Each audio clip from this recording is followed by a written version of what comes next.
La manière dont on gère notre argent influence chaque aspect de notre vie et pourtant personne ne nous a appris à le gérer. Parler d'argent, c'est vrai que c'est pas un sujet facile, déjà parce que ça reste encore un sujet assez tabou en France, ça braque beaucoup les gens, mais il faut en parler et j'ai voulu en parler parce que je me suis rendu compte de beaucoup trop de choses. Quand je vois au quotidien l'effet que ça peut avoir sur les gens, sur mes proches, le fait de ne pas savoir certaines choses, je prends ce sujet beaucoup trop au sérieux. Parce que vous vous rendez pas compte à quel point quand on n'est pas éduqué sur ces sujets-là, on peut prendre des décisions qui peuvent littéralement ruiner nos vies ou au mieux fortement les impacter. C'est pour ça notamment que j'ai décidé de créer cette chaîne autour des finances personnelles et de l'investissement parce que je me suis vraiment rendu compte que ça pouvait aider beaucoup de gens.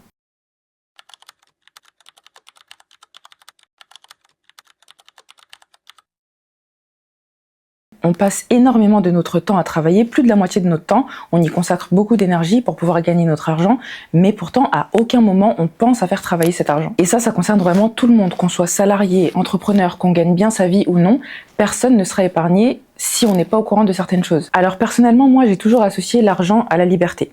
D'ailleurs, je sais pas ce que vous en pensez, dites-moi ce que l'argent représente pour vous, mais pour moi, il me permet d'avoir beaucoup plus de liberté, d'avoir plus de choix également, plus de marge de manœuvre, mais surtout, une des choses les plus importantes encore pour moi, au-dessus de tout ça, il nous permet d'avoir du temps. Parce qu'en général, en fait, pour gagner de l'argent, on vend notre temps, et nos compétences évidemment, mais surtout notre temps. Et donc à partir du moment où on a de l'argent, on peut justement récupérer ce temps et s'en servir au profit de choses qui sont beaucoup plus importantes pour nous. L'éducation financière, c'est comprendre comment on fonctionne au contact de notre argent, quelles décisions il peut nous mener à prendre, savoir comment utiliser notre argent et comment s'en servir pour atteindre une liberté financière potentielle, ou du moins en tout cas se sécuriser un maximum. Si on ne sait pas l'utiliser et qu'on ne le comprend pas, il devient une arme de destruction.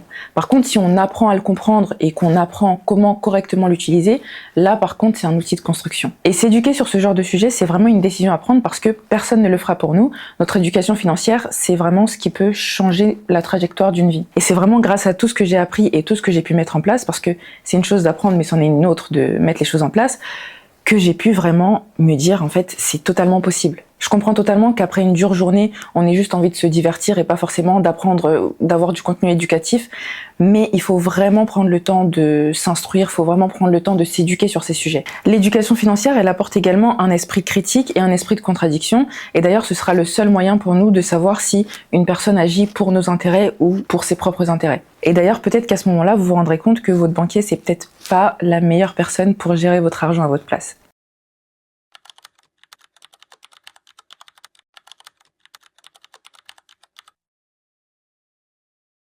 Je pense que j'ai toujours voulu m'occuper de mon argent parce que j'ai toujours eu des rêves, ou plutôt des projets, et je savais qu'il me fallait de l'argent pour pouvoir atteindre ce que je voulais faire. Et c'est pas une insulte de dire qu'on veut de l'argent. Si on veut améliorer son style de vie, si on veut pouvoir aider sa famille, moi par exemple je sais que j'aimerais pouvoir aider plus de gens, j'aimerais également que si jamais mes enfants plus tard ils me disent bah on a envie d'aller dans une grande école qui coûte cher, je ne veux pas être limitée par des moyens financiers. En tout cas je veux pouvoir me dire que mon argent peut vraiment aider les gens. Évidemment, chacun a ses ambitions, chacun a ses projets, chacun a ses souhaits, mais toutes ces ambitions font que sur le court terme, on doit prendre des décisions plus ou moins radicales pour pouvoir y arriver. Quand on parle de richesse, on parle pas tout de suite de choses matérielles, de sacs de luxe ou voilà, il y a des personnes qui aspirent tout simplement à élever leur niveau de vie, à pouvoir aider des gens, à pouvoir faire des choses qu'ils n'auraient pas pu faire avec moins de moyens. Et moi, j'aspire vraiment à être en position de celle qui peut aider les autres. Donc, ça demande une éducation réelle, une déconstruction aussi peut-être de certaines choses, et surtout un apprentissage profond.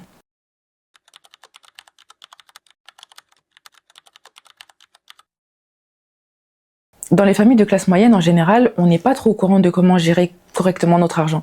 On utilise notre argent, mais on ne sait pas comment le gérer, on ne sait pas comment le faire fructifier. Et pourtant, comprendre les finances, c'est pas si compliqué, et surtout, c'est un grand pouvoir parce que c'est ce qui va nous permettre de nous protéger et aussi de nous construire. Et dans le monde de fou dans lequel on vit actuellement, là, ça nous permettra de ne pas avoir à dépendre de quelque chose ou de quelqu'un. Et avec cet apprentissage, ça permet de tellement mieux comprendre le système, de remettre en question plein de choses, et également de nous remettre en question nous-mêmes. Parce qu'évidemment, on a toujours de bonnes raisons pour justifier nos comportements face à l'argent, mais parfois on prend de mauvaises décisions pour de bonnes raisons.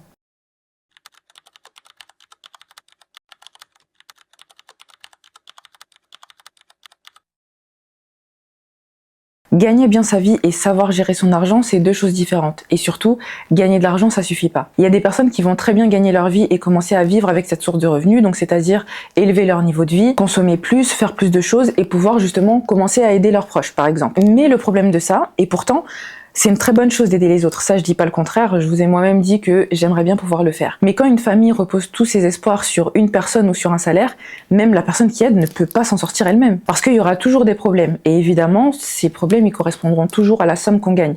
Si on gagne 2 000, 3 000 euros, on aura des problèmes de 500 000 euros. Si on gagne 5 000, 10 000 euros, là on aura des problèmes de 2 000, 3 000, 4 000 euros. Donc il faut comprendre aussi qu'on ne peut pas plaire à tout le monde quand on cherche à améliorer sa situation financière, parce que ça va nous emmener à faire des sacrifices déjà pour nous-mêmes qui sont assez difficiles et que les autres ne comprendront pas forcément, mais ce sera le seul moyen de pouvoir y arriver. Mais si on aide à chaque fois tout le monde à court terme, on pourra jamais créer plus de valeur et pouvoir mieux aider les autres. Et je dis ça parce que j'ai connu des personnes qui étaient vraiment dans ce truc-là d'aider les autres au détriment d'elles-mêmes, mais ça je trouve que c'est destructeur, et pour les gens et pour nous-mêmes. Je dis ça évidemment sans pointer du doigt parce que je sais à quel point ça peut être difficile parfois quand on reçoit beaucoup de sollicitations de dire non à tout. Mais dans ce contexte-là, je suis assez d'accord avec le fait de penser un peu plus à soi qu'aux autres. Parce que c'est vrai qu'aujourd'hui, on est dans une ère où on pense beaucoup à soi, tout le monde, voilà, put myself first et tout.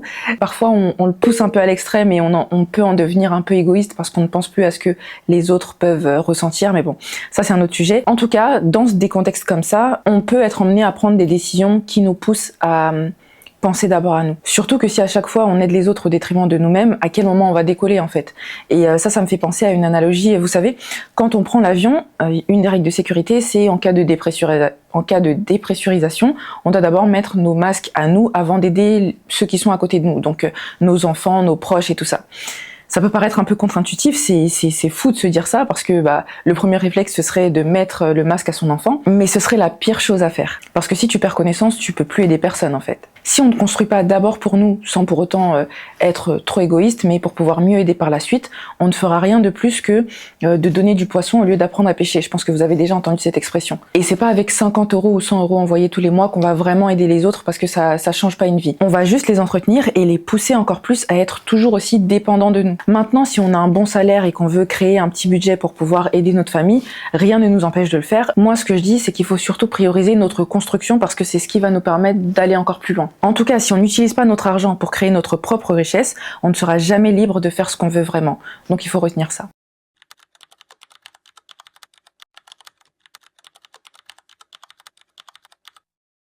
On est dans une société de consommation qui nous pousse toujours à consommer plus. Alors quand on investit, c'est très bien parce que c'est cette consommation des gens qui va en partie contribuer à nous faire gagner de l'argent. Mais quand on regarde notre propre situation de janvier à janvier, qu'on voit qu'on n'a pas réussi à avancer, alors que pourtant on a gagné de l'argent, mais qu'en fait on a dépensé notre argent un peu impulsivement sans savoir trop où. Là en fait c'est même plus de la dépense impulsive, c'est du gaspillage. Depuis que j'ai commencé à m'intéresser à mon argent, ça m'a emmené vers des sujets beaucoup plus vastes, vous imaginez même pas à quel point. Mais j'ai aussi compris que malheureusement, qu'on le veuille ou non, le monde c'était ça. Et que ça pouvait réellement avoir un impact sur ce qu'on vit au quotidien. Donc on n'a plus le choix que de s'y intéresser. Il faut que ce soit beaucoup plus accessible, moins niche et moins pour les gens qui ont toujours été dedans. L'argent c'est important. Il y a des prises de décision qui sont facilitées quand on a de l'argent. Épargner, c'est quoi? Investir, ça sert à quoi? Quels sont les produits qui sont disponibles pour nous? Qu'est-ce qui est le plus pertinent pour nous maintenant et selon notre situation? Et c'est des questions auxquelles on pense pas forcément et c'est pas pour ceux qui veulent devenir riches ou s'enrichir. Bien au contraire, ça concerne aussi et surtout les personnes qui vont être le plus impactées socialement. Aujourd'hui, le vrai danger, je vous l'ai déjà dit, mais c'est de ne rien faire. Parfois, on n'investit pas parce qu'on ne sait pas par où commencer, d'autres fois, c'est parce qu'on a peur. Et le pire, c'est quand on sait mais qu'on ne met pas les choses en place Et le pire, c'est quand on sait mais qu'on ne met pas forcément les choses en place, sans doute par procrastination.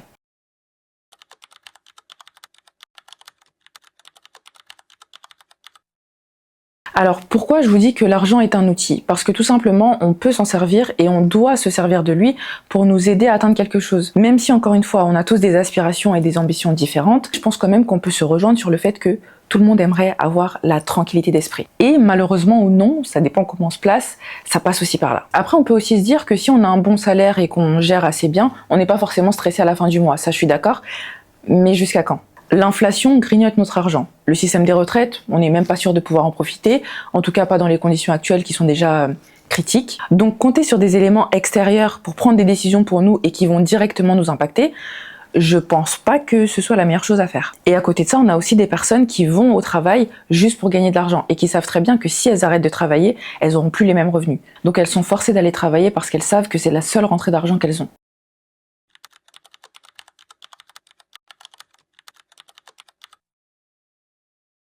Avant, vous savez, je pensais que l'assurance vie, c'était juste pour préparer sa mort.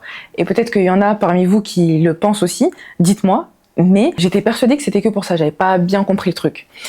Mais en même temps, qui aurait pu me dire le contraire? C'est pas les personnes autour de moi, pas mes amis, pas ma famille, parce que eux-mêmes n'étaient pas au courant. Et la bourse, alors là, ça c'est encore un autre sujet. Qui allait me dire que ça allait me permettre de faire travailler mon argent et que c'était pas si compliqué que ça?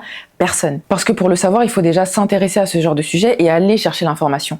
Mais c'est des choses qu'on n'a pas forcément le temps ni l'envie de faire, surtout qu'on peut penser que c'est un peu compliqué. Et sachant que ce sont des sujets, et sachant que ce sont des, et sachant que ce sont des sujets assez sensibles, il faut quand même faire attention à toutes les informations qu'on entend et il faut justement avoir cet esprit critique pour savoir séparer la bonne information de la mauvaise. Vous savez, parfois on prend des décisions irrationnelles qui n'ont pas forcément de sens, en tout cas qui n'ont pas forcément de sens pour tout le monde, qui ont du sens pour nous forcément, mais c'est pas toujours les bonnes décisions. C'est pas parce qu'elles sont bonnes pour nous, enfin c'est pas parce qu'on les croit bonnes pour nous que ce sont les bonnes décisions. Donc le seul moyen pour pouvoir prendre les bonnes décisions, c'est de s'éduquer. N'hésitez pas à parler à vos proches ou à envoyer cette vidéo à des personnes que vous pensez que ça va intéresser, parce que moi paradoxalement, je parle pas souvent de ce genre de sujet en vrai. Déjà parce que dans la vie en général, je suis une personne assez introvertie et je parle très peu. On m'entend quasiment pas, même si peut-être on dirait pas comme ça, mais je parle pas beaucoup. Mais en même temps, je me vois mal aller comme ça et dire aux gens comment tu gères ton argent. Enfin, je trouve que c'est assez personnel quand même et c'est vrai que tout le monde n'a pas envie de commencer à parler de ce genre de sujet. Et c'est pour ça aussi que j'ai voulu créer ma chaîne, parce que je me suis dit là au moins les gens vont venir à moi. C'est pas moi qui viens à eux, c'est eux vraiment qui viennent à moi parce qu'ils cherchent une information. Donc c'est beaucoup plus simple. Et au moins sur mes vidéos, je peux vraiment prendre le temps d'expliquer les choses, on peut mettre pause, on peut regarder plus tard. On n'est pas perturbé parce que quelqu'un nous parle d'un sujet dont on n'a pas envie de parler à un moment précis.